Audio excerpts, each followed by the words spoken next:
में हमें भी तो अपना समझना पड़ेगा। और हम क्यों इस बात की अपेक्षा कर रहे हैं कि बाबा साहब का जो संविधान है, इस देश के SC ST OBC माइनॉरिटीज की जो धरोहर है वो कोई सवर्ण ही बचाएगा, गांधी नेहरू के परिवार के बचाएंगे? ऐसी हम क्यों उम्मीदें कर रहे हैं? कैसे बचता है संविधान? क्या है सॉल्यूशन? और इतना ही नहीं, अपने आप को नछावर करने वाले जो लोग जिस कौम में होते हैं उस विचारधारा को कभी ग्लानि नहीं आती। साथियों, बता रहे हैं आपको कि अगर आज भारतीय जनता पार्टी इस तरीके की बात डंके की चोट पर कर रहे हैं, आपके संविधान को ताक पर रखकर कर रहे हैं, तो इसके पीछे का कारण ये है कि उन्होंने अपने समाज के अंदर जान निछावर करने वाले लोग पैदा किए। साथियों, इस देश के अंदर जब हम अपनी लड़ाई की बात करते हैं तो सबसे बड़ा इस विमर्श में हमें ये बात का ही कंफ्यूजन होता है कि हमारा रास्ता कौन सा, हमारी विचारधारा कौन सी, हम कहाँ खड़े रहें, किसके पीछे खड़े रहें, ये भी बड़ा सवाल है। इस सवाल को लेकर जब बाबा साहब अम्बेडकर को पूछा गया कि भाई हम कैसे पहचानेंगे, तो बाबा साहब का इतिहास पढ़ो। उन्होंने सावित्रीबाई फुले और महात्मा ज्योतिराव फुले इनके आंदोलन को नहीं समझा, बाबा साहब अम्बेडकर को नहीं समझा, कांचीराम साहब को नहीं समझा। ये इसी बात की ये जड़ है कि आज की तारीख में हम इस मुकाम पर खड़े हैं कि हमें समझ नहीं आ रहा है कि 2024 में क्या हो। कार्रवाई के बाद देश विदेशों से, मुस्लिम राष्ट्रों से प्रेशर आया, हमारे भारत के राजदूत को तलब किया गया, उससे जवाब मांगा गया कि कैसे तुम्हारे देश की व्यवस्था है कि किसी पैगंबर साहब को लेकर इस प्रकार की विवादित टिप्पणी करते हैं। सम्राट अशोक के तमाम उनकी पीढ़ियों ने मनु की व्यवस्था की खिलाफत की। अगर आपको ये नहीं समझ में आ रहा है कि यहाँ गांधी, तिलक, नेहरू एक तरफ थे, महात्मा ज्योतिराव फुले, बाबा साहब एक तरफ थे, नहीं समझ में आ रहा है तो पिक्चर पूरी डब्बा।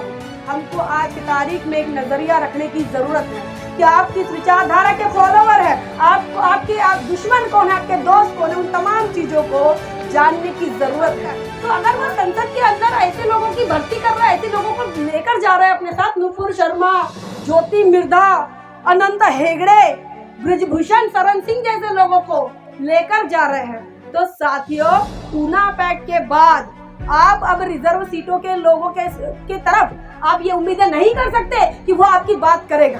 आपको अपनी पार्टी पहचाननी तो पड़ेगी। तो हमारे अंदर इच्छा शक्ति निर्माण होगी लड़ाई लड़ने की।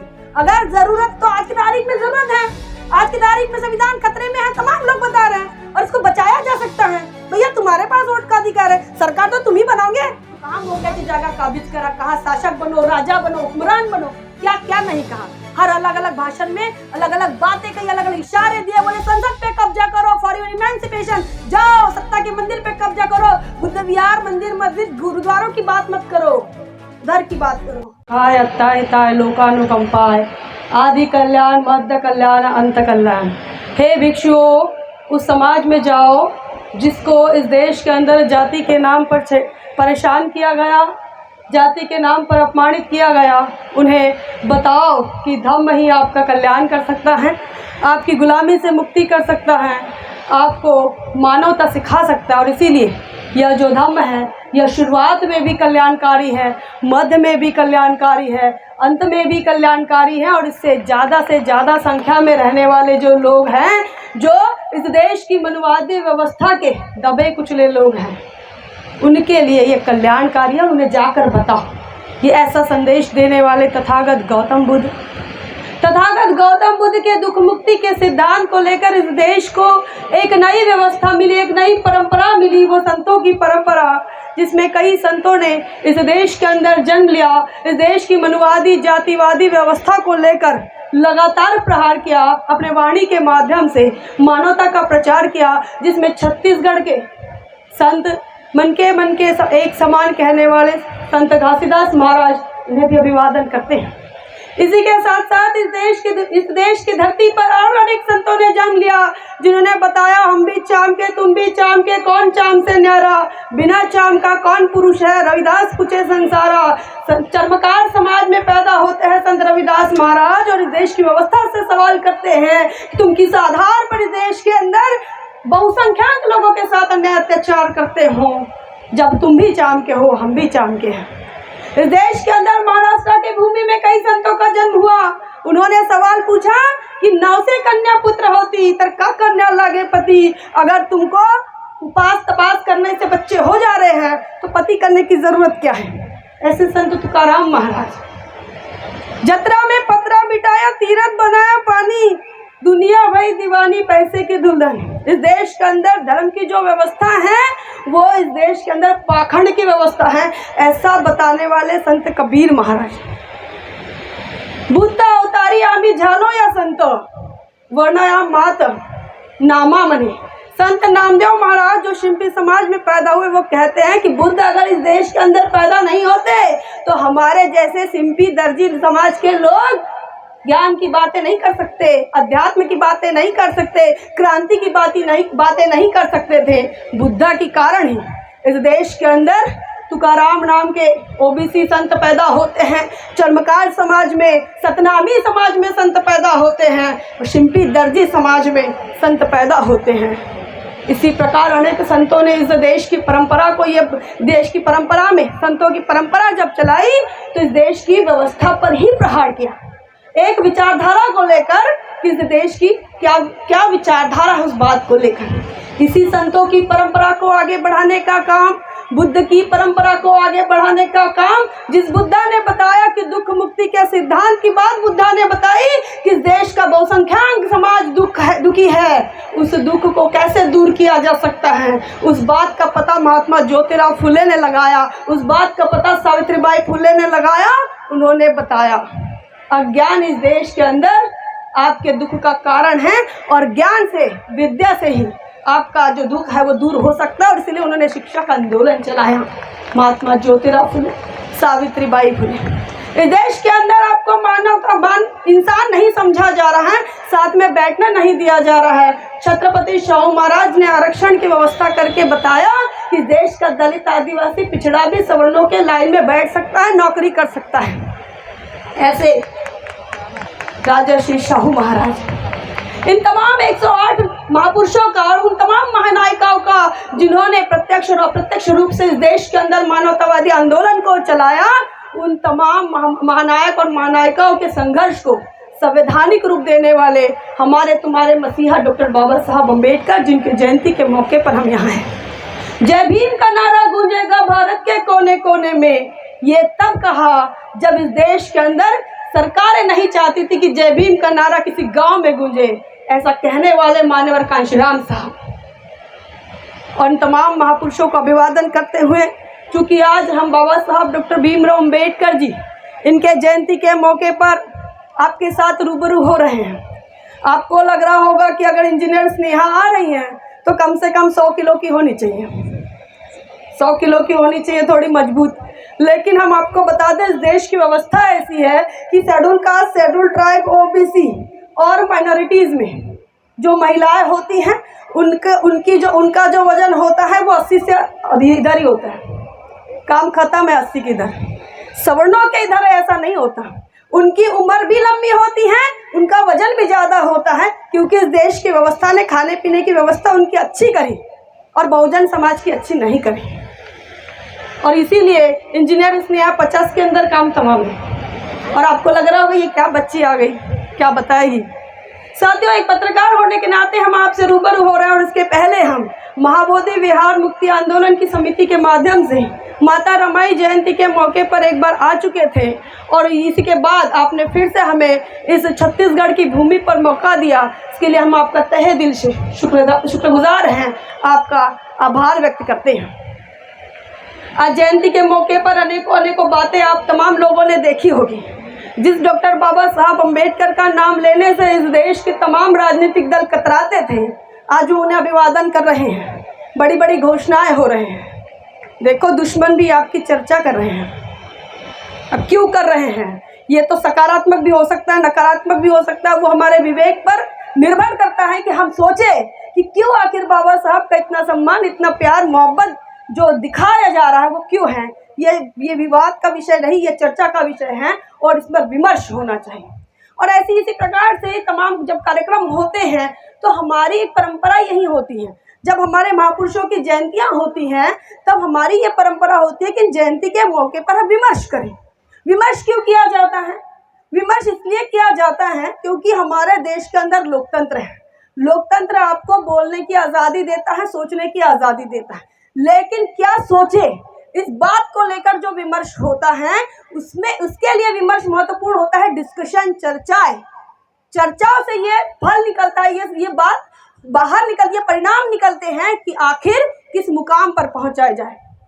बाबा साहब अम्बेडकर या फिर तमाम महापुरुषों की बात ले ले या फिर बुद्धा के काल की बात ले ले, विमर्श से ही कोई ना कोई हल निकलता था। आप बुद्धा के तमाम उपदेशों को देखिए, उसमें मृत्यु को लेकर, जन्म को लेकर, धर्म को लेकर, अधर्म को लेकर विवाद हुआ, चर्चाएं हुई, विमर्श हुआ, उसके बाद एक परिणाम निकल आया। वही हाल जो है, और इसी पर एक मिलिंद प्रश्न नाम की पूरी किताब बन गई। और भिक्षु नागसेन से मिलिंद ने, जो कि ग्रीक राजा था, मिलिंडर ने कई सवाल पूछे और भिक्षु नागसेन ने जवाब दिया। तो विमर्श क्यों होना चाहिए, इस बात को लेकर मिलिंद प्रश्न में भी सवाल पूछा गया कि भैया इस देश के अंदर आप बताइए कि धर्म को ग्लानि कब आती है। धर्म को ग्लानि कब आती है? धम्म मतलब कि अच्छा विचार कब समाप्त होता है, अच्छा विचार कैसे नष्ट होता है। तो मिलिंद ने प्रश्न पूछा नागसेन से कि धम्म को ग्लानि कब आती है, कैसे आती है। तो नागसेन ने बताया 3 कारण। बनते नागसेन ने 3 कारण बताए। बोले एक कारण ऐसा कि अगर वो धर्म का जो बेस है, उसकी जो नींव है वही कच्ची हो तो धम्म को ग्लानि आनी तय है। दूसरा पूछा कि वहाँ जो धम्म है, उस धम्म के जो लोग हैं वो प्रामाणिक ना हो। मतलब अगर उस धम्म का मिरर आपको देखना है तो वहाँ पर अगर आपको ईमानदारी नहीं नजर आएगी तो उससे भी धम्म को ग्लानि आती है। तीसरी बात बताई, धम्म को ग्लानि कब आती है? बोले धम्म को ग्लानि तब आती है जब धम्म का प्रचार प्रसार करने वाले लोग ना हो। अब हम पूछे, हम जिस विचारधारा की बात कर रहे हैं, बुद्धा से लेकर बाबा साहब अम्बेडकर, मान्यवर कांशीराम साहब के आंदोलन तक, तो इस विचारधारा को ग्लानि क्यों आ रही है? 2024 के चुनाव हैं, संविधान रक्षा की बात हम कर रहे हैं। एक तरफ मोहम्मद पैगंबर के शान में गुस्ताखी करने वाली नुपुर शर्मा को टिकट देकर बीजेपी संसद भेजना चाहती है, दूसरी तरफ हम संविधान की रक्षा की बात कर रहे हैं। जो माइनॉरिटी इस देश के अंदर भारत का संविधान होने के बाद भी खुद को सुरक्षित महसूस नहीं कर पा रहा है, उसकी बात हम बात कर रहे हैं। तो साथियों, इस विचारधारा को, इस आंदोलन को ग्लानि कैसे आएगी? अगर इस आंदोलन का बेस कच्चा हो तो क्या बुद्ध, फुले शाहू, बाबा साहब, इनके विचारों का बेस कच्चा है क्या? कच्चा है क्या? ये तो त्याग और बलिदान से ओतप्रोत है, तो ये कच्चा नहीं है, फिर भी सफल नहीं हो रहा है। फिर दूसरा कारण बताया, उसका ईमानदारी जो है वो उसका रिफ्लेक्शन नहीं हो रहा है। जो लोग इसको फॉलो कर रहे हैं उनमें ईमानदारी नहीं है। तो उसको आप देखो, तो जब वो विचार पहुंच ही नहीं रहा, भैया तुम्हारा फुले साहू, बाबा साहब, बिरसा मुंडा का विचार हसदेव जंगल में लड़ाई लड़ रहे आदिवासियों तक नहीं पहुंचा, तो पहुंचा ही नहीं तो कैसे बोलेंगे? इस देश के अंदर अभी भी जब हम पिछड़ों के साथ संविधान की बात करते हैं, सवर्ण महिलाओं के साथ, जो आज के तारीख में बेनिफिशरीज है इस देश के संविधान की, उन लोगों से जब बात करते हैं तो वो भी इस विचार को लेकर अपनी ईमानदारी नहीं बता सकती कि यस हम जो भी हैं संविधान की वजह से हैं, नहीं कहते हैं। तो इसका मतलब हमारा विचार लोगों तक पहुंचा नहीं और इसीलिए हम उसको वेरीफाई नहीं कर पा रहे। तीसरा उन्होंने पूछा, इसका प्रचार करने वाले लोग ना हो, इसका प्रचार ना हो तो फिर ये क्या हो सकता है? ये विचारधारा, ये आंदोलन जो है वो संपुष्ट खत्म हो सकता है, कोलैप्स हो सकता है, डिमोलिश हो सकता है। तो इस विचारधारा का प्रचार प्रसार करने की जिम्मेदारी लेने वाले जो लोग हैं उनकी संख्या कितनी है? आज की तारीख में बीजेपी 400 पार का नारा लगा रही है, 543 में 400 पार। क्या बता रहे हैं? 400 पार का नारा लगा रही हैं। वो किस आधार पर लगा रही हैं? वो इस आधार पर जो मिलिंद प्रश्न में नागसेन ने जो जवाब दिया था कि प्रचार प्रसार करने वाले, और इतना ही नहीं अपने आप को नछावर करने वाले जो लोग जिस कौम में होते हैं उस विचारधारा को कभी ग्लानि नहीं आती। साथियों, बता रहे हैं आपको कि अगर आज भारतीय जनता पार्टी इस तरीके की बात डंके की चोट पर कर रहे हैं, आपके संविधान को ताक पर ढककर कर रहे हैं, तो इसके पीछे का कारण ये है कि उन्होंने अपने समाज के अंदर जान निछावर करने वाले लोग पैदा किए। हम 12 तारीख को यहाँ रायपुर में कार्यक्रम था, तो 12 तारीख को कार्यक्रम था। हम 11 को लखनऊ से निकले और 12 को जब पहुंचे तो हम जिस ट्रेन के बर्थ में थे, हमारे बर्थ के नीचे एक अम्मा थी। अम्मा सोई थी, नींद रात के 12-1 बजे का समय है, अम्मा को नींद नहीं आ रही। अम्मा कभी इस करवट कभी उस करवट, और हमारी भी बच्ची हमारे साथ थी, बर्थ छोटा था, हमको भी नींद नहीं आ रही। हमारे दिमाग में ये था कि कल हम कितने बजे पहुंचेंगे, हमारा कार्यक्रम कैसा होगा। अम्मा को चिंता बताएं किसकी थी?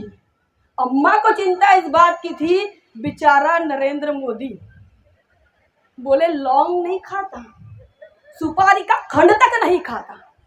देखो, अम्मा कह रही हैं, अम्मा की उम्र 50 के पार है, हो सकता है 55 की भी हो, लेकिन अम्मा कह रही बेचारा नरेंद्र मोदी लौंग तक नहीं खाता, सुपारी तक नहीं खाता। बताओ उनका प्रचार कितना मजबूत है जी, बताओ मजबूत है। तुम्हारे बाप ने भी नहीं खाया कभी, बाबा साहब अम्बेडकर ने भी कभी सुपारी का खंड नहीं खाया, कभी दारू नहीं पी। उन्होंने तो बताया सिला सिवा विद्या फूका कि तुम्हारे पास कितना भी ज्ञान होगा, तुम्हारे पास अगर आचरण नहीं है तो कोई काम का नहीं है। लेकिन हमारी अम्मा जब किसी ट्रेन के बर्थ में सोए तो वो कहते हे भगवंता, कमर दुखते माझी, हे देवा, हे रामा। ये हमारी परंपरा नहीं है, लेकिन हम इस परंपरा को फॉलो करते हैं। और उनकी परंपरा में देखो तो वो विभूति पूजा की पराकाष्ठा पार कर लिए, बोले कुछ नहीं खाता। हमको देखो, हम ये खाए, हम वो खाए, हमको ये चाहिए, हमको घर चाहिए। बेचारा मोदी झोली उठाकर आया, चल देगा। तो ये उनका प्रचार है। यही बात जो है अकबर और बीरबल को भी नहीं समझ आ रही थी। एक बार अकबर को भी नहीं समझ आया कि प्रचार बड़ा है कि विचार बड़ा है। अब आप भी तमाम लोग ज्ञानी हैं, आप बताओ विचार बड़ा होता है कि प्रचार? विचार बड़ा होता है, सबको यही लगता है। हमको भी यही लग रहा था जब कहानी मालूम नहीं थी। तो बोले विचार बड़ा होता है, विचार ही ना हो तो काय का प्रचार जी? विचार अच्छा होगा तो ही प्रचार करेंगे, विचार अच्छा नहीं होगा तो कौन प्रचार करेगा? ऐसा ही बोलते हैं। तो जब अकबर को सवाल आया, उसने सवाल पूछा, तमाम ज्ञानियों को बुलाया, इकट्ठा किया, बोले बताओ प्रचार बड़ा है कि विचार? 100 में से 99 लोग बोले कि विचार बड़ा है भैया, विचार अच्छा होगा तो ही प्रचार होगा, नहीं तो कोई मतलब नहीं। जब बीरबल का नंबर है, भैया अब तू बता तेरा क्या मानना है? बीरबल बोले मुझे लगता है कि प्रचार। तो बोले कैसा तूने प्रचार बोला? 99 लोग पागल थोड़ी हैं भाई, देश के अंदर बहुमत की सरकार बन रही है, वो बहुमत की सरकार बनाने वाले लोग पागल है क्या? पागल है क्या? हम ही लोग हैं जो बोल रहे हैं कि संविधान खतरे में है, ये हो रहा है, वो हो रहा है, महंगाई है। वो तो कह रहे कोई महंगाई नहीं है। बोले बांदा सूखाग्रस्त है, एमपी और यूपी के बॉर्डर पे बांदा जिला है, और ट्रेन में बैठे हमारे बुजुर्ग चाचा कह रहे अरे कहाँ सूखा है, फसल ले रहा। बोले दो एक किसान दो फसल ले रहा है। नई बात है क्या जी? नई बात है क्या? लेकिन 2014 के बाद ये नहीं हो गई, क्योंकि मोदी जी की सरकार है, फसल 2 बार ले रहा बोले किसान। तो मैंने बोले अच्छा, इसके पहले नहीं लेता था मतलब? तो बोले नहीं, उस समय का पता नहीं, बोले अभी लेता है। मतलब सारा विकास 14 के बाद ही हुआ, किसान को फसल लेने की अक्ल 14 के बाद आई, और भारत कृषि प्रधान देश है। तो इस प्रकार से प्रचार बड़ा महत्वपूर्ण है। और ये जो ट्रेन के अंदर पान के टपरी में आप देखो, ये कलर की बातें हैं, और ये जो उनका माउथ मीडिया है वो बड़ा साइकोलॉजिकल इफेक्ट करता है। वो बोले कहाँ महंगाई है, महंगाई चनाया बोलते। तो ऐसा प्रचार उन्होंने किया। बीरबल का पूछा क्या बड़ा है, तो बोले प्रचार बड़ा है, विचार बड़ा नहीं है। विचार तो गंदा भी हो सकता है, उसको अच्छा प्रचारित कर लो। कामचक है, आने वाला 2024 में यही होने वाला है, इसी का तो डर है हमको। आज ये जो बैठे हैं यहाँ पर साहब, तमाम लोग किस बात की डर है कि 2024 में क्या होगा, हम बचेंगे कि नहीं, हमारी नौकरियां बचेंगी कि नहीं, हमारा एजुकेशन बचेंगे, यही तो डर है। हमारा वोट, राइट टू वोट बचेगा कि नहीं, यही तो डर है ना। तो यह प्रचार बड़ा महत्वपूर्ण होता है। तो जब ये पूछा गया तो अकबर जी ने बोला कि भाई बीरबल तुमने गलत बताया, क्योंकि 99 लोग गलत नहीं बोल सकते, एक आदमी गलत बोल सकता है, और अब इसके लिए तुझे सजा मिलेगी, तुझे मैं भाई जेल के अंदर डाल दूंगा। और बीरबल को जेल के अंदर डाला अकबर ने। और फिर बीरबल को लगा दिमाग लगाया जाए, बीरबल ब्राह्मण है भाई, और ब्राह्मण अकल लगाते हैं। तो बीरबल ने दिमाग लगाया, बोले एक मोची को बुलाओ, एक चमार को बुलाओ, और उससे कहो कि इतना बड़ा जूता बना, इतना बड़ा जूता बना कि चौक में एक ही दिखना चाहिए। और बोले बस कुछ नहीं करना भाई, जूता बना के चौक में छोड़ दे, सुबह जो लोग डब्बा लेकर इधर उधर जाएंगे तो एक बंदे को बताना। क्या बताना? ये बताना कि रात को अल्लाह आए थे, अल्लाह आए थे, गांव का भ्रमण किया, एक जूता भूल के चले गए, और जूता यहीं रह गया, एक जूता ले गए। मोची ने बोला ठीक है भैया, बीरबल जी आपका कहना है, हम आपके साथ क्या गुड विलिंग के लिए हम ये बात बता देंगे। अच्छा रिलेशन है, मेंटेन कर रहे हैं वो, बोले बता देंगे, झूठे तो क्या हुआ। तो गुडविल के चक्कर में मोची ने जूता बनाया, जूता बना के सुबह जो डब्बा लेकर इधर उधर जा रहे थे लोग, उनको बताया, बोले कि अल्लाह आए थे, रात को अल्लाह आए थे, भ्रमण किया पूरे सेक्टर 6 का और चले गए। और भ्रमण करने के बाद सेक्टर 6 का जो राजा है अकबर, उसको सवाल आया, अरे बोले सेक्टर 6 में आके अल्लाह चले गए, लेकिन मेरे से नहीं मिले, मैं तो राजा हूँ भैया, मैं यहाँ का राजा हूँ, मेरे को क्यों नहीं मिले। इस बात से दिक्कत अकबर को होने लगी, और वो तलमलाया, मैं कही अल्लाह आए मेरे को मिले ही नहीं, मेरे से क्यों खौफा है, पूरे गांव का भ्रमण किया, मैं तो राजा हूँ। और यही बात जो है ये राजा को खलने लगी। जब वो अस्वस्थ होने लगा तो बीरबल ने संदेश भेजा, बोले अस्वस्थ होने की कोई जरूरत नहीं है, टेंशन मत लो, मैं बता रहा हूँ क्या है। जूता मैंने बनवाया, इस बंदे ने बनवाया था, इसको हमने बताया बनाओ, फिर उससे कहा सुबह जाके ऐसे चौक में बताओ, उसने बताया, और वो जो प्रचार हुआ झूठ का, उसका असर इतना हुआ आपके साइकोलॉजी पे कि आपने टेंशन ले लिया। साथियों, बताने का मतलब यह है कि बुद्धा ने बताया कि अगर इस देश के अंदर आप भिक्षुओं, इस देश के अंदर गुलामों की गुलामी खत्म करना है, शोषित वंचितों की गुलामी खत्म करना है, इस देश की वर्णवादी मनुवादी व्यवस्था ने इन दबे कुचले लोगों को जो परेशान किया है, उस परेशानी को खत्म करना है, तो झोली उठाओ चल दो, बहुजनों के हितों के लिए, उनके सुखों के लिए, उनके दुख को दूर करने के लिए। साथियों, यही आंदोलन है इस देश के अंदर। फुले ने जो आंदोलन चलाया वो आपके और हमारे दुख को दूर करने का आंदोलन चला है। छत्रपति साहू जी महाराज ने ब्राह्मणों से कहा, ब्राह्मण अधिकारियों से कहा, मेरे ऑफिस में वहाँ आओ जहाँ कामड़े का चाय का दुकान है, जहाँ एक महार आदमी चाय बनाता है बेचता है, वहाँ आओ, साइन लो, चाय पियो और निकलो, नहीं तो काम नहीं बनेगा। तो ये ऐसा आंदोलन है जिससे इस देश के अंदर जातिवाद को खत्म करना, आपके दुख और दर्द और तकलीफों को खत्म करने का ये आंदोलन है। इसी बात को बाबा साहब ने पकड़ा और इस आंदोलन को लेकर हम लगातार काम कर रहे हैं, लेकिन हमारा आंदोलन सफल होते नहीं दिखता।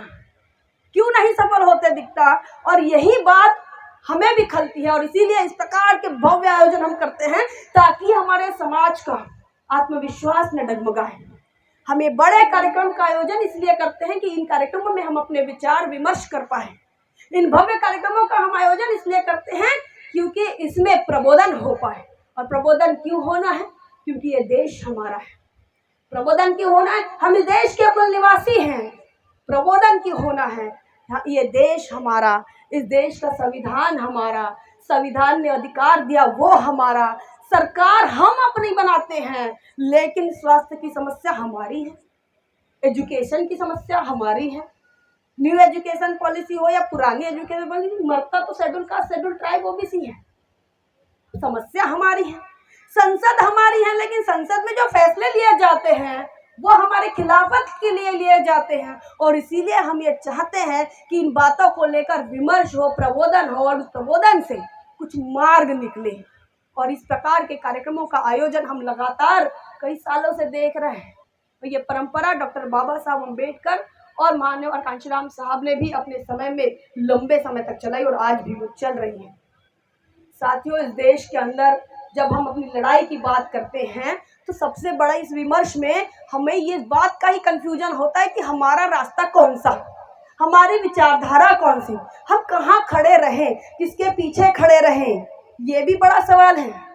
इस सवाल को लेकर जब बाबा साहब अम्बेडकर को पूछा गया कि भाई हम कैसे पहचानेंगे, तो बाबा साहब के इतिहास पढ़ो। बाबा साहब क्या कह रहे हैं? इतिहास पढ़ो, इतिहास पढ़ो। और अगर इतिहास जो पढ़ लोगे, जो कौम, जो लोग, जो समाज इतिहास पढ़ लेगा वो अपना इतिहास निर्माण करेगा, भविष्य से लड़ने के लिए वहां से जो है वो ट्रिक्स ढूंढ के निकालेगा, उसको प्रेरणा मिलेगी। इसी बात को माननीय कांशीराम साहब ने कहा, सबक सीखो इतिहास से, तुम्हारे साथ क्या क्या हुआ उन चीज़ों को ध्यान में रखो और फिर उस इतिहास से प्रेरणा लेकर इतिहास के अंदर जिन लोगों ने तुम्हारे साथ बदसलूकी की है उनके साथ, उनसे बदला लेने के लिए, उनकी क्रांति करने के लिए, व्यवस्था को परिवर्तित करने के लिए संघर्ष करो। तमाम बातें अगर हम, इसीलिए इतिहास को पढ़ना बड़ा जरूरी है। 4 अक्षर का ये शब्द है इतिहास, लेकिन हम जब भी मंचों पर आते हैं हमारे लोग इतिहास को दोहराते हैं, बताते हैं बार बार, बाबा साहब ने संविधान लिखा, वोट का अधिकार दिया, बोले पूना पैक्ट में तुम्हारा सब छीन गया था, तुमको कुछ नहीं मिलने वाला था, तुमको रिजर्व सीटें दी गई, बोले कांग्रेस पे वोट मारो, नेहरू के नाम पे वोट मारो, गांधी के नाम पे वोट मारो। ये इतिहास बताया जाता है। हर जो भी वक्ता आता है वो ये बातें जरूर बताता है। ये आपको बताता है कि आपको वोट देने का अधिकार नहीं था, ये बताता है कि आपको वोट देने का इसलिए अधिकार नहीं था क्योंकि आप 10वीं पास नहीं थे, क्योंकि आप जमींदार नहीं थे, क्योंकि आप टैक्स पेयर नहीं थे उस समय। यह इतिहास हमें इसलिए बताया जाता है क्योंकि हमें ये समझे कि आज की तारीख में जो वोट का अधिकार हमको मिला है भाई उसकी बहुत बड़ी वैल्यू है। जो हमको पढ़ने लिखने का अधिकार मिला है, ये महिलाओं हमको बताओ, आपको पढ़ने लिखने का अधिकार मिला, आपके बच्चों को मिला, आपने आंदोलन चलाया क्या? कोई आंदोलन चलाया? नहीं चलाया। आपके मम्मी पापा ने चलाया? नहीं चलाया। हमारे भी माँ बाप ने नहीं चलाया। इसका दुख है हमको। उन्होंने चलाया होता तो आज इस देश के अंदर और भी बड़ी क्रांति होती। जिस कगार पर आज हम खड़े हो रहे हैं, जहाँ खड़े हैं, जहाँ हमारे बच्चों के भविष्य को हम अंधकार में नजर आते हैं, इसकी गलती हमारे पूर्वजों की है। उन्होंने इस आंदोलन का हिस्सा नहीं बने। उन्होंने सावित्रीबाई फुले और महात्मा ज्योतिराव फुले इनके आंदोलन को नहीं समझा, बाबा साहब अम्बेडकर को नहीं समझा, कांशीराम साहब को नहीं समझा। ये इसी बात की ये जड़ है कि आज की तारीख में हम इस मुकाम पर खड़े हैं कि हमें समझ नहीं आ रहा है कि 2024 में क्या होगा। अब हम विश्वास करते हैं किस पर? इस देश की मीडिया पर। मीडिया आपको बताता है सब सही है, सब चंगा है, कोई गलत नहीं है। भैया कहाँ गलत हो रहा है? मनीषा वाल्मीकि के साथ हाथरस के अंदर बलात्कार होता है, सामूहिक बलात्कार होता है और पुलिस उसकी लाश जला देती है माँ बाप को बिना बताए, फिर भी सब सही है। ज्योति मिर्धा नाम की बीजेपी की एक कैंडिडेट राजस्थान के नागौर की, वो कहती हैं कि भैया संविधान बदलने के लिए 400 पार जरूरी है, लेकिन मीडिया बताता है सब सही है। कंगना रनावत आपकी और हमारी बड़ी फेवरेट हीरोइन रही, क्वीन पिक्चर बनाया उसने, वो आरक्षण की खिलाफत करती है, संविधान की खिलाफत करती है। आज बीजेपी ने उसे हिमाचल प्रदेश के मंडी से लोकसभा का सांसद बनाने की ठान ली है। अब आरक्षण विरोधी कहाँ हो, उन्हें कहाँ चाहिए? सदन के अंदर चाहिए। आरक्षण विरोधी सदन के अंदर चाहिए, संविधान विरोधी सदन के अंदर चाहिए। जिन्होंने नाबालिग लड़कियों के साथ यौन शोषण किया, जिन्होंने इस देश की महिला रेसलर का अपमान किया, उनके साथ बलात्कार करने की कोशिश की, ऐसे बृजभूषण शरण सिंह को बीजेपी टिकट फाइनल करती है। तो उनको, वो भी ऐसे भी लोग बलात्कारी भी, उन्हें कहाँ चाहिए? सदन के अंदर चाहिए। साथियों सोचिए कितनी भयानक व्यवस्था आ रही है। जो लोग कल सड़क पर आपके संविधान की खिलाफत कर रहे थे, आरक्षण की खिलाफत कर रहे थे, उन लोगों को बीजेपी उसका कुनबा बनाकर यहाँ संसद में भेजना चाहती है। हमें लगता था वह संविधान बदल नहीं सकता है, कुछ नहीं हो सकता। कैसे बदलेगा? तो संविधान बदलने के लिए किताब थोड़ी ना बदलेगी, व्यवस्था बदलेगी। कैसी व्यवस्था बदलेगी? तुम्हारे 4 पिलर पर तुम्हारा संविधान खड़ा है, तुम्हारी लोकतंत्र की व्यवस्था 4 पिलर पर खड़ी है। तो एक तुम्हारा संसद हो गया, संसद में तो सारे नालायकों को भरा जा रहा है, टिकटें दी जा रही है। हम जिस विपक्ष की बात करते हैं वो विपक्ष तो है ही नहीं। कहाँ विपक्ष है ही नहीं, बिना विपक्ष के देश चल रहा है। बिहार में विपक्ष का आता पता नहीं है। नीतीश कुमार भाग गए, ममता बनर्जी उधर भाग गई, अरविंद केजरीवाल जेल में है। तुम विपक्ष के रूप में जिसको देख रहे हो उनका हाल देखो, वो बिखर गया है। और उन्होंने भी मैदान छोड़ दिया, बोले आओ बीजेपी वालों करो, मनमानी कर सकते हो, क्योंकि वो कमजोर है। तो साथियों, जो 4 पिलर की हम बात कर रहे हैं, जिस लोकतंत्र की वजह से आज हम विमर्श कर रहे हैं, आज हम बातचीत कर रहे हैं, हम इस मुकाम पर पहुंचना चाहते हैं कि आने वाले 2024 के बाद हमारे बच्चों का भविष्य कैसा होगा, इस मुकाम पर पहुंचना चाहते हैं। क्या इस देश के अंदर फुले शाह बाबा साहब का आंदोलन किसी काम का नहीं है? क्या इसका बेस कच्चा है?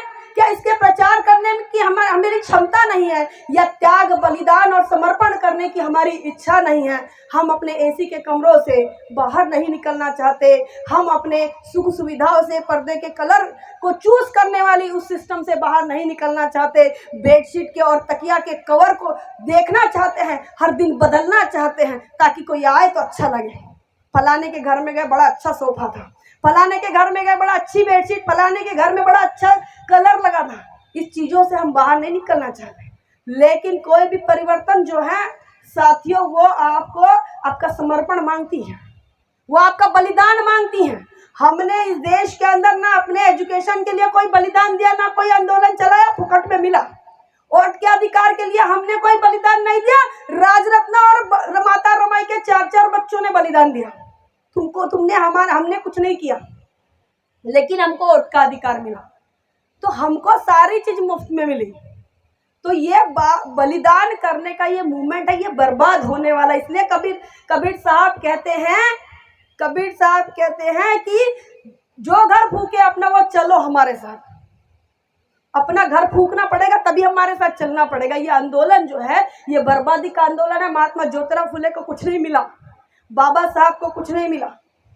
यहाँ से कुछ लेने वाला सिस्टम नहीं है, ये देने वाला है। अगर आप आज देंगे तो आने वाले समय में आपके बच्चों के भविष्य सुधरेंगे। और अगर आप आज नहीं देंगे अपना टाइम, नहीं देंगे टैलेंट, नहीं देंगे ट्रेजर इस आंदोलन को बचाने के लिए, तो आपके बच्चों का भविष्य अंधकार में नजर आएगा। तो इस देश के अंदर 4 पिलर लोकतंत्र के हैं, और उस लोकतंत्र में संसद की बात अगर की जाए तो संसद में 400 पार का नारा इस देश के अंदर सरकारें लगा रही हैं। और वो तमाम चीजें जो गैर संवैधानिक है, उन तमाम चीजों को मैनिपुलेट किया जा रहा है। सुरक्षा एजेंसियां, आपका चुनाव आयोग, तमाम चीजों को मैनिपुलेट किया जा रहा है। मैनिपुलेट ये जो शब्द है, ये नकारात्मक है, ये निगेटिविटी बताता है। मैनिपुलेट करना अच्छी बात नहीं है, किसी को मैनिपुलेशन करना।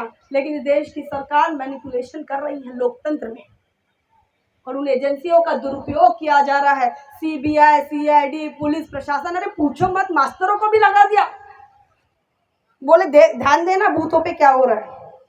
जो मास्टर कल तक ये बोलने के लिए हिचकिचाते थे, किसको वोट दिया, और ये पूछते नहीं थे या देखते नहीं थे, आज वो मास्टरों को लगाया। बोले देखो हमारे खिलाफ तो काम नहीं कर रहे। तो मास्टर क्या, प्रोफेसर क्या, और तमाम जिन लोगों की इलेक्शन की ड्यूटी लगी है, उनके ऊपर बड़ा प्रेशर। तो साथियों, संसद की बात की जाए तो संसद के अंदर आप जिस लोकतंत्र को बचाने की बात कर रहे थे, उसमें पूना पैक्ट एक बड़ा कारण है कि पूना पैक्ट के कारण आपको रिजर्व सीटें मिली, और आपको कांग्रेस भाजपा के दिए हुए कैंडिडेट को वोट देना पड़ता है। वो वहां जाकर मुंह नहीं खोलता, मुंह खोलता है जमाई लेने के लिए। और ये कारण है पूना पैक्ट के कारण कि जो लोग वहां गए वो बात नहीं करते, और आज की तारीख में जो जाने वाले हैं वो आपकी संविधान की खिलाफत करने वाले लोग हैं। दूसरी बात, इस देश के अंदर जुडिशरी है। जुडिशरी के 2 एग्जाम्पल आपको याद होंगे। एक वो जो कि बीजेपी की प्रवक्ता नुपुर शर्मा, जिसने मोहम्मद पैगंबर साहब को लेकर विवादित टिप्पणी की, और उसके बाद जब उस पर कार्रवाई की बात हुई, और ये कार्रवाई की बात कैसे हुई, कार्रवाई की बात देश विदेशों से, मुस्लिम राष्ट्रों से प्रेशर आया, हमारे भारत के राजदूत को तलब किया गया, उसे जवाब मांगा गया कि कैसे तुम्हारे देश की व्यवस्था है कि किसी पैगंबर साहब को लेकर इस प्रकार की विवादित टिप्पणी करते हैं। जब उनको फटकार लगाई तब सुप्रीम कोर्ट ने बोला नुपुर शर्मा इधर आओ, ऐसा बोला आपने, सॉरी बोल दो। ये जुडिशरी है, ये हमारे देश की न्याय व्यवस्था है। जज ने कहा इधर आओ नुपुर शर्मा, आपने ऐसा बोला बेटा, सॉरी बोलो, माफी मांग ली, और उसके बाद नुपुर शर्मा मुक्त, उस पर कोई कार्रवाई नहीं। आज बीजेपी की टिकट पर चुनाव लड़ेगी। बिल्किस बानो एक मुसलमान महिला, जिसके साथ गुजरात के दंगों में, जिस गुजरात दंगों के मुख्य आरोपी इस देश के अंदर नरेंद्र मोदी और अमित शाह हैं, उस गुजरात के दंगों में बिल्किस बानो के साथ सामूहिक बलात्कार होता है। बिल्किस बानो उस समय प्रेग्नेंट होती है। प्रेग्नेंट महिला के साथ बलात्कार करने वाले उन तमाम आरोपी को इस देश की व्यवस्था, न्याय व्यवस्था कहती है चरित्र अच्छा है। बताओ, कोई बलात्कार कर रहा है और हमारा जुडिशरी कह रहा है कि इनका चरित्र अच्छा है, और इसीलिए इस अमृत काल में जब 75वां हमने आज़ादी का महोत्सव मनाया, उस दिन छोड़ दिया। चलो छोड़ दिया, मतलब जुडिशरी ये कह रहा है बलात्कार करने वालों का चरित्र अच्छा है। सवाल पूछो अपने आप से, क्या ये सही है? लेकिन जुडिशरी ने कहा कि बिल्किस बानो के साथ जिन लोगों ने बलात्कार किया, उन लोगों का चाल चरित्र अच्छा होने के कारण 75वें आज़ादी के महोत्सव पर हम इन्हें बाइज्जत बरी करते हैं। और बरी करने के बाद गुजरात में उनका स्वागत भव्य, अरे मंच पे बुलाया गया भैया, मंच पर बुलाया गया। ये हमारी जुडिशरी है। इससे समझ में आ रहा है कि जिस जुडिशरी पर हम विश्वास करते थे, आज उस पर सवर्णों का कब्जा है, मुसलमान जज नहीं है, वहाँ पर 3 मात्र शेड्यूल कास्ट के जजेस हैं, ओबीसी की संख्या नहीं है, आदिवासी जज नहीं है, और इसीलिए जुडिशरी पर पूर्ण तरीके से इस देश के अंदर मनवादी ताकतों का प्रभुत्व है, कब्जा है। हम बात करेंगे ब्यूरोक्रेसी की, हम बात करेंगे इस देश के अंदर अधिकारी वर्ग की। आज के तारीख में जो अधिकारी वर्ग, जिसमें चुनाव आयोग के अधिकारी आ गए, जिनमें पूरे IAS IPS आ गए, कलेक्टर आ गए, वो तमाम लोगों की आज उस सिस्टम में भी हमारी संख्या ना के बराबर है। और जब होती है हमारी संख्या, तो हमारे अधिकारियों को यहाँ से वहाँ, भिलाई से बोले रायपुर चले जाओ, रायपुर से बस्तर चले जाओ, बस्तर से भले कई भेज दी, बोले अंबिकापुर जाओ, अब तुम्हारी यहाँ जरूरत नहीं है।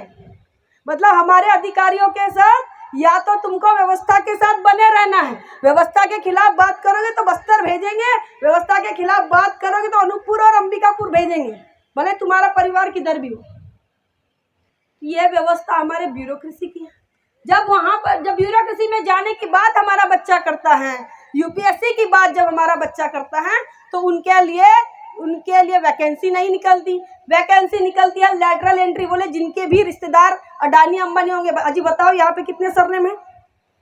यहाँ पर बड़े सरनेम है, शर्मा, बघेल, यादव, गजबिये, सामकू और निको से। अब बताओ तुम्हारे में से किसका रिश्तेदार अडानी अंबानी है? बताओ, एक हाथ ऊपर करो, किसी का तो होगा, नहीं है। जब नहीं है तो तुम लैटरल एंट्री में अधिकारी नहीं बन सकते हैं, तुम पीएमओ ऑफिस में अधिकारी नहीं बन सकते हैं। तो बोले लैटरल एंट्री से तुम अधिकारी बनोगे, तुमको तभी पावर मिलेगा। तो साथियों, ब्यूरोक्रेसी की भी इस देश की सरकारों ने आर पार कर दी है। अब तुम वहां से भी बदलाव नहीं कर पा रहे हो, उधर भी नसबंदी है। फिर मीडिया की बात आती है। मीडिया को लेकर बता दे, क्योंकि मैं मीडिया कर्मी हूँ, पत्रकार हूँ, तो मुझे मीडिया को लेकर बड़ी आत्मीयता है।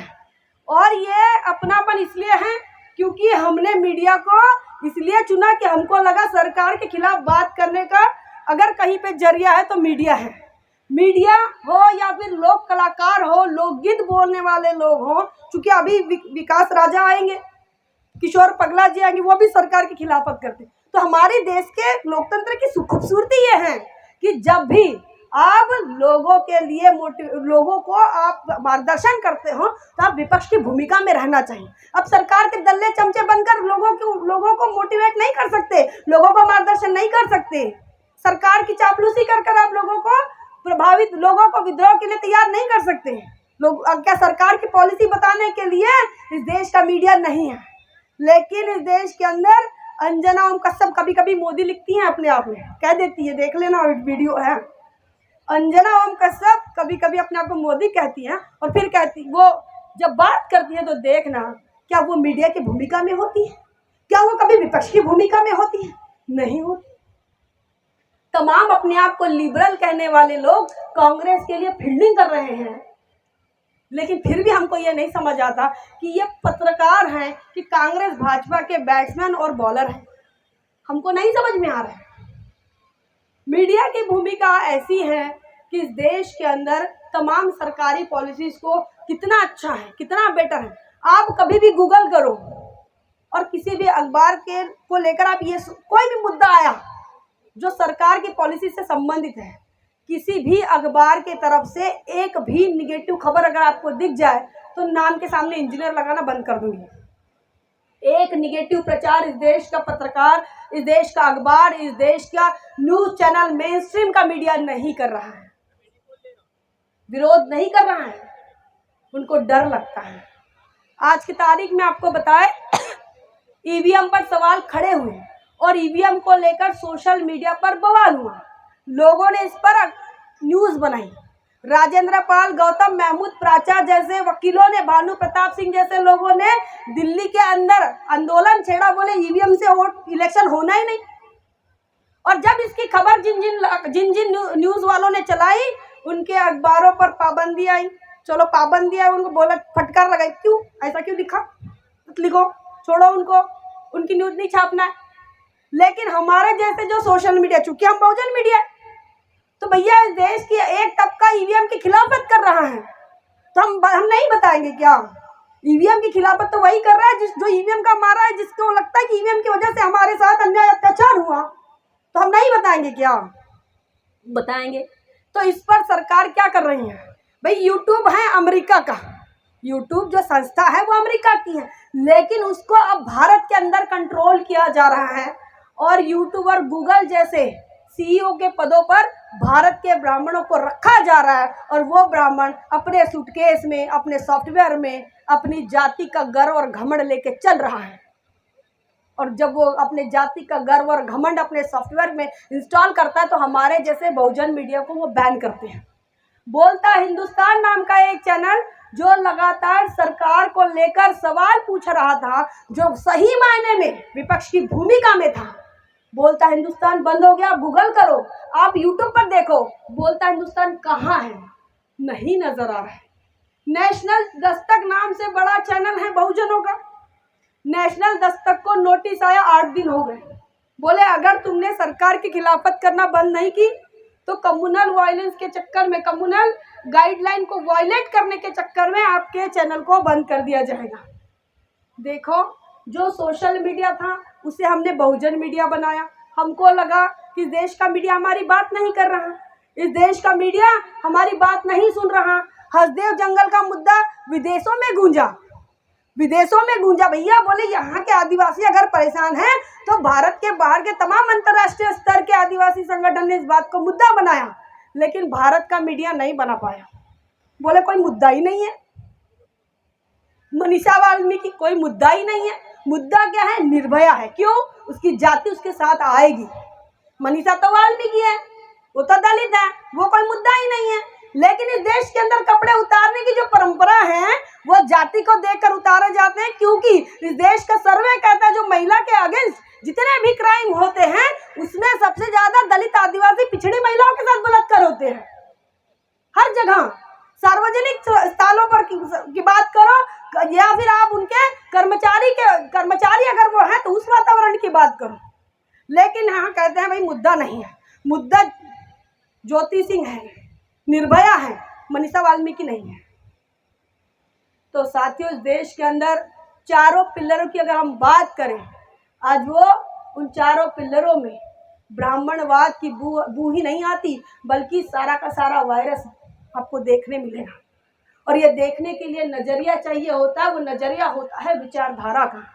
अगर आपको विचारधारा नहीं समझ में आ रही कि देश के अंदर मनुवादी व्यवस्था की खिलाफत अगर बुद्धा ने की, अगर इस देश के अंदर ब्राह्मणवादी वैदिक धर्म की खिलाफत बुद्धा ने की, अगर इस देश के अंदर सम्राट अशोक के तमाम उनकी पीढ़ियों ने मनु की व्यवस्था की खिलाफत की, अगर आपको ये नहीं समझ में आ रहा है कि यहाँ गांधी, तिलक, नेहरू एक तरफ थे, महात्मा ज्योतिराव फुले, बाबा साहब एक तरफ थे, नहीं समझ में आ रहा है, तो पिक्चर पूरी डब्बा में, पिक्चर खत्म हो जाएगी। कहते हैं रामायण खत्म हो गई, राम सीता जी कौन होती पता नहीं, ये चीज हो जाएगी। हमको आज की तारीख में एक नजरिया रखने की जरूरत है कि आप किस विचारधारा के फॉलोवर है, आप दुश्मन कौन है, आपके दोस्त कौन है, उन तमाम चीजों को जानने की जरूरत है। और अगर आप ये जानते हैं, आप ये समझते हैं, तो ही आप इस लड़ाई में टिक पाएंगे। इस देश के अंदर हमारा अंतिम उद्देश्य क्या होना चाहिए? बाबा साहब अम्बेडकर पूना पैक्ट के लिए समर्थन में नहीं थे, लेकिन जब इस देश के अंदर एक वर्ग गाना गा रहा था, आवारा हूं, एक वर्ग गाना गा रहा था, उधर गांधी जी कह रहे थे मैं मर जाऊंगा, लेकिन तुमको वोट देने का अधिकार नहीं मिलना चाहिए, तुम संसद में आने नहीं चाहिए, दलित आदिवासी नहीं आने चाहिए, मर जाऊंगा। बाबा साहब ने कहा मैं भी मर जाऊंगा, अधिकार नहीं छोड़ूंगा। एक इधर गाना लग रहा है, गाना चल रहा है, आवारा हूं, एक तरफ हमारे बाप दादा, हमारे मसीहा लड़ाई लड़ रहे, बोले तुमको वोट का अधिकार मिलना चाहिए,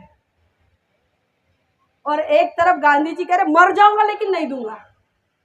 ये तो देखो कैसी विषम परिस्थिति। एक एंजॉय कर रहा है, एक वर्ग एंजॉय कर रहा है, एक वर्ग को तो पता ही नहीं है हमारा क्या हो रहा है। अभी बाबा साहब काय के लिए लड़ाई लड़ रहे, काय को लंदन जा रहे, हमको पता ही नहीं है।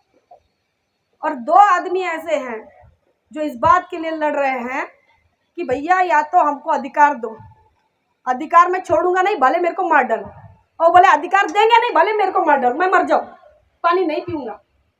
तो साथियों, पूना पैक्ट के कारण हमारे पास क्या ऑप्शन है? क्या ऑप्शन है हमारे पास? आप किससे उम्मीद कर रहे हैं? हम किससे उम्मीद कर रहे हैं? जिनके बाप दादाओं ने ये लिखा कि आर्य बाहर से आए, हम उनकी औलादे हैं, जिनके बाप दादाओं ने चिट्ठी लिखी अपने बेटी इंदिरा गांधी को, चिट्ठी में लिखा कि भाई यहाँ 340 कलम की बात होगी, ओबीसी के लिए कहाँ जाएगा, जनगणना करो, जनगणना करो, बेटा हिंदू हाथ मत लगाना। नेहरू ने लिखा चिट्ठी में, अपने बेटी को बताया। साथियों, उन्होंने अपने बेटी को तभी तैयार किया जब इंदिरा गांधी बाहर पढ़ रही थी। उसको नहीं, उनको पता था कि नहीं पता था, पता नहीं कि प्रधानमंत्री बनेंगे कि नहीं, लेकिन बोले ओबीसी के मुद्दे को छेड़ना मत। ओबीसी के मुद्दे को छेड़ा तो भाई यहाँ जो है सब बर्बाद है, सारा SC ST OBC हमारे सर पे नाचेगा, और हम कश्मीरी पंडित जो हैं वो वोटर बन के रह जाएंगे। अगर इनको वोटर रखना है तो 340 पे बात मत करना, अगर इनको वोटर रखना है तो इनके जाति जनगणना की बात मत करना। ये बात नेहरू के शासनकाल से चली आ रही है। और इंदिरा गांधी अपने बाप की सगी बेटी है, सगी बेटी, ओरिजिनल बेटी है, हाथ नहीं लगाया, हाथ नहीं लगाया, उस मुद्दे को छेड़ा नहीं। साथियों, ऐसी बेटी होती है, बाप ने जो कहा वो किया, नहीं छेड़ा। और लगातार ओबीसी को इस देश के अंदर पिछड़ा रखने का काम कांग्रेस ने किया। हम उम्मीद कर रहे हैं कांग्रेस देश को बचाएगी। कैसे बचाएगी, क्यों बचाएगी? तो वो लिख रहा है ना, क्या लिख रहे हैं? वो लिख रहे हैं अपनी बेटी को, इन मुद्दों को मत छेड़ना। साथियों, जिस सदन के अंदर श्यामा प्रसाद मुखर्जी ने बाबा साहब अम्बेडकर के हिंदू कोड बिल का विरोध किया, कहा कि ये हिंदू कोड बिल, बोले हमारी व्यवस्था की, हमारी जो संरचना है जाति की, इस संरचना को और हमारे धर्म की संरचना को बदल देगा, इसको लागू मत होने देना। श्यामा प्रसाद मुखर्जी ने कहा। जब इस देश के अंदर जनसंघ था, भारतीय जनता पार्टी नहीं बनी थी, हम खत्म कर रहे हैं, हम खत्म कर रहे 5 मिनट में।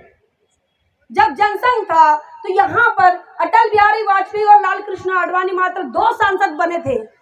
2 सांसद बनने के बाद उन्होंने रामायण महाभारत टीवी पर दिखाना शुरू किया और इस देश को आदत लगाई हिंदू राष्ट्र की चाह निर्माण की। उनके दिलों में अलग जगाई, बोले हिंदू राष्ट्र होना चाहिए, राम राज्य आना चाहिए। और यही अटल बिहारी वाजपेयी और लाल कृष्ण आडवाणी, इन्हीं की देन है कि आज हमारे यूपी में नारा लगता है, हम उन्हीं को लाएंगे जो राम को लाए हैं। साथियों, ये बताने का मतलब ये है कि हम अपने आंदोलन को नहीं समझ रहे हैं, लेकिन वो उस बात को तभी समझ गए थे जब उनके सिर्फ 2 सांसद थे, अब तो 400 पार होंगे। तो ऐसे में हमें भी तो अपना समझना पड़ेगा। और हम क्यों इस बात की अपेक्षा कर रहे हैं कि बाबा साहब का जो संविधान है, इस देश के SC ST OBC माइनॉरिटीज की जो धरोहर है, वो कोई सवर्ण ही बचाएगा, गांधी नेहरू के परिवार के बचाएंगे? ऐसी हम क्यों उम्मीदें कर रहे हैं? कैसे बचता है संविधान? क्या है सॉल्यूशन? क्या सॉल्यूशन है? अगर आप इन सड़कों पर निकलोगे और अपनी भीम जोत निकाल कर कहोगे संविधान बचना चाहिए, बाबा साहब जिंदाबाद, संविधान बचेगा क्या? नहीं बचेगा। सड़कों पर नहीं बचता है, संसद में बचता है। तो अगर वो संसद के अंदर ऐसे लोगों की भर्ती कर रहा है, ऐसे लोगों को लेकर जा रहा है अपने साथ, नुपुर शर्मा, ज्योति मिर्धा, अनंत हेगड़े, ब्रिजभूषण शरण सिंह जैसे लोगों को लेकर जा रहे हैं, तो साथियों, पूना पैक्ट के बाद आप अब रिजर्व सीटों के लोगों के तरफ आप ये उम्मीदें नहीं कर सकते कि वो आपकी बात करेगा। आपको अपनी पार्टी पहचाननी तो पड़ेगी ना, आपको अपना दल तो जानना पड़ेगा ना। नहीं जानोगे क्या? नहीं जानोगे तो नहीं लड़ोगे, और नहीं लड़ोगे तो कुछ नहीं होगा। और वो दिन दूर नहीं है जिस आंदोलन के लिए आज मेरी भी 2 साल की बेटी है, आपके भी बाल बच्चे हैं, कल आपके बाल बच्चे भी आपको पूछेंगे, मेरी बेटी भी पूछेंगी। मेरे को इसी बात का दुख है कि मेरी बेटी जब कल को मेरे को 10 साल की हो जाएगी, 15-20 साल की हो जाएगी, और जब उसके एजुकेशन का सिस्टम खत्म हो जाएगा और दलितों की लड़कियों को पढ़ने का अधिकार नहीं होगा, वो मुझसे पूछेगी, मम्मी तू तो इंजीनियर बन गई, पत्रकार भी बन गई, बड़ी बड़ी यूनिवर्सिटी में पढ़ी तू, पापा भी पढ़ लिए, हमारे लिए कोई व्यवस्था क्यों नहीं है? क्या बताएंगे हम? क्या मुंह दिखाएंगे अपने बच्चों को? और हम जब ये कहेंगे बेटा हमारे टाइम पे तो संविधान था ना, बाद में खत्म हो गया, तो अब क्या कर सकते हैं? तो कहेगी नालायक हो तुम, मेरे दोनों माँ बाप नालायक हो, तुमको सब मिला, हमारे लिए बचा नहीं सके। और बचाने के लिए करना क्या था? घर घर में जाना था, जो काम कहा गया था, जो जय भीम का नारा गूंजेगा इस देश के कोने कोने में, भारत के कोने में, ये बता नहीं सकी तुम, और इसीलिए खत्म हुआ। तो वो क्या करेगी? बाबा साहब को घर में रखेगी, रमाई को घर में रखेगी, फुले को घर में रखेगी, सारी तस्वीरें लगाएगी, कहेगी भैया तुम दोनों जो माँ बाप निकलो, तुमने कुछ नहीं किया, इन्होंने किया। तो साथियों, तुम्हारे भी बाल बच्चे सवाल पूछेंगे। तो अब के तारीख में क्या है? मान्यवर कांचीराम साहब कहते हैं, need into desire is equal to social change. सामाजिक परिवर्तन के लिए आपको जरूरत महसूस होनी चाहिए। अगर आपको सब कुछ अच्छा लग रहा है, फील गुड हो रहा है, वाह बहुत मजा आ रहा है, बड़ा अच्छा है, सब सही है, सब चंगा है, भैया कोई दिक्कत ही नहीं है। काहे की दिक्कत है? पेट्रोल 100 के पार है, ले रहे हैं, कोई दिक्कत नहीं है। एजुकेशन जो कि महात्मा फुले ने कहा फ्री होना चाहिए, कंपलसरी होना चाहिए, आज हम खरीद रहे हैं पैसा देकर, बड़े बड़े उद्योगपतियों से शिक्षा खरीद रहे हैं।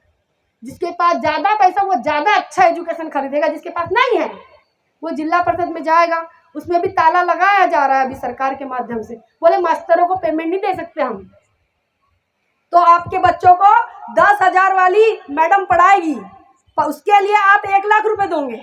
लेकिन जहां पर 40-50 हजार की नौकरी कर रही जो मैडम है, वो स्कूल पे ताला लगाया जाएगा, बात तुम्हारे बच्चों को मुफ्त में एजुकेशन मिलेगा। तो साथियों, ये सारा का सारा आंदोलन हमारे आत्मसम्मान का है, हमारी आत्मरक्षा का है, हमारे स्वाभिमान का है। तो इस आंदोलन के लिए हमें कंट्रीब्यूट करना चाहिए, ज़रूरत महसूस होनी चाहिए, हमें दर्द होना चाहिए, हमें संवेदनशीलता में निर्माण होनी चाहिए, हम सेंसिटिव होना चाहिए किसी के दर्द से। हमको दिक्कत होनी चाहिए कि बस्तर में अगर 6 बच्चियों को गोली मारी जाती है तो इस व्यवस्था ने गोली मारी है, उन 6 बच्चियों का क्या दोष है? क्या वो इस देश की नागरिक नहीं है? लेकिन उनके भी मानवाधिकार का हनन इस देश की सरकारें प्रशासन के माध्यम से कर रही हैं। हमें हर्ट होना चाहिए। हसदेव की जंगल के लिए जो लोग आंदोलन कर रहे थे, उसे आंदोलन को के तमाम पेंडाल को उड़ा दिया जाता है, जला दिया जाता है। जिस हसदेव की वजह से कई लोग बेघर हो रहे हैं, उससे दर्द हमको होना चाहिए। मनीषा वाल्मीकि का दर्द हमको महसूस होना चाहिए। और ये इतना ही नहीं, राजस्थान के अंदर जो हमारा 9 साल का बेटा इंदर मेघवाल है, उसका दर्द हमको महसूस होना चाहिए। जितेंद्र मेघवाल का दर्द हमको महसूस होना चाहिए। पायल तड़वी और रोहित वेमुला का दर्द हमको महसूस होना चाहिए। अगर इस बात की जरूरत हमको महसूस होगी तो हमारे अंदर इच्छा शक्ति निर्माण होगी लड़ाई लड़ने की। अगर जरूरत, तो आज की तारीख में जरूरत है। आज की तारीख में संविधान खतरे में है, तमाम लोग बता रहे हैं, और इसको बचाया जा सकता है। भैया तुम्हारे पास वोट का अधिकार है, सरकार तो तुम ही बनाओगे। तुम्हारे हिस्से का मैं दे सकती है वोट, क्या मेरे हिस्से का आप दे सकते हो? नहीं ना। तो सबको अपना अपना देना है। तो जब नीड है, जरूरत है, और इसके लिए अगर हमारे अंदर डिजायर पैदा नहीं हो रही है तो सामाजिक बदलाव कभी नहीं होगा। और सामाजिक बदलाव आप चाहते हैं तो आपको अपने अंदर से डिजायर निर्माण करना होगा। और जो लोग समाज के लिए कुर्बानियां देते हैं उनके समाज के साथ न्याय होता है, और जो कुर्बानियां नहीं देते साथियों, वो लाशें उठाते अपने भविष्य में, अपने बच्चों की लाशें उठाते। अब आपको सोचना है, आप दूसरों के कांधे पर बंदूक रखकर कहोगे कि भैया राहुल बचा, राहुल बचा, प्रियंका बचा, हमको क्यों बचाएंगे? उनके बाप दादा ने तो बोले मत बचाना। फिर क्या मोदी जी बचा? नहीं बचाएंगे, तुमको बचाना पड़ेगा, क्योंकि ये तुम्हारे लिए बड़ा जरूरी है। क्योंकि इस देश के अंदर अगर हिंदू राष्ट्र आता है तो बाबा साहब कहते हैं मुसलमानों के साथ साथ दलितों, आदिवासियों, पिछड़ों, तुम ही टारगेट हो। मुसलमान तो चेहरा है, वो तुमको टारगेट कर रहे हैं। और ये थॉट्स ऑन पाकिस्तान में बाबा साहब ने लिखा, ये बेहद खतरनाक विचार है। ये बेहद खतरनाक विचार है। इसी खतरनाक विचार को कभी भी सत्य में नहीं उतरते हुए देखना चाहता। इसकी जिम्मेदारी दलित, आदिवासियों, पिछड़ों, बहुजन समाज तुम्हारी है। साथियों, अगर आप इन चीजों को समझते हैं और समझोगे, इसी आशा उम्मीद के साथ उत्तर प्रदेश से हम उत्तर प्रदेश के लखनऊ से आपके इस रायपुर में आए, फिर रायपुर के बाद यहाँ आपके भिलाई में आए, और आपसे जो है अपनी जो बातें बर्दाश्त करवाई, सुनाई आपको लग रहा होगा जली कटी भी बातें हैं, लग रहा होगा, लेकिन हम कुछ नहीं कर सकते, क्योंकि आज की तारीख में जो अपना होता है वही जली कटी सुना सकता है। जो अपना नहीं होता वो कहता है बाबा साहब बहुत अच्छे हैं, वो कहता है बुद्ध बहुत अच्छे हैं, बुद्ध का धम्म बड़ा है। तो लो ना, है तो लो, तुम बुद्ध का धम्म लो, क्यों नहीं लेते? लेकिन वो हमको ही आकर बताएंगे अच्छा है, बाबा साहब अच्छे हैं, हम ये नहीं बताएंगे। बाबा साहब कहते हैं मेरा जय जयकार मत करो, मेरे दिमाग से, मेरे हिसाब से जो चीज महत्वपूर्ण है उसके लिए जान की बाजी लगा। तो कहाँ मौके की जगह काबिज करा, कहा शासक बनो, राजा बनो, हुक्मरान बनो, क्या क्या नहीं कहा। हर अलग अलग भाषण में अलग अलग बातें कही, अलग अलग इशारे दिए, बोले संसद पे कब्जा करो, फॉर योर इमेंसिपेशन, जाओ सत्ता के मंदिर पे कब्जा करो, बुद्ध विहार, मंदिर, मस्जिद, गुरुद्वारों की बात मत करो, उधर की बात करो, सब बात बता दे। साथियों, आपको भी परेशानी हो रही होगी। अब मैं अपनी बात खत्म करती हूँ। आपको अगर समझ में आई होगी, इसी आशा उम्मीद के साथ मैं अपनी बात को विराम देती हूँ। जय भीम, जय भारत और जय संविधान।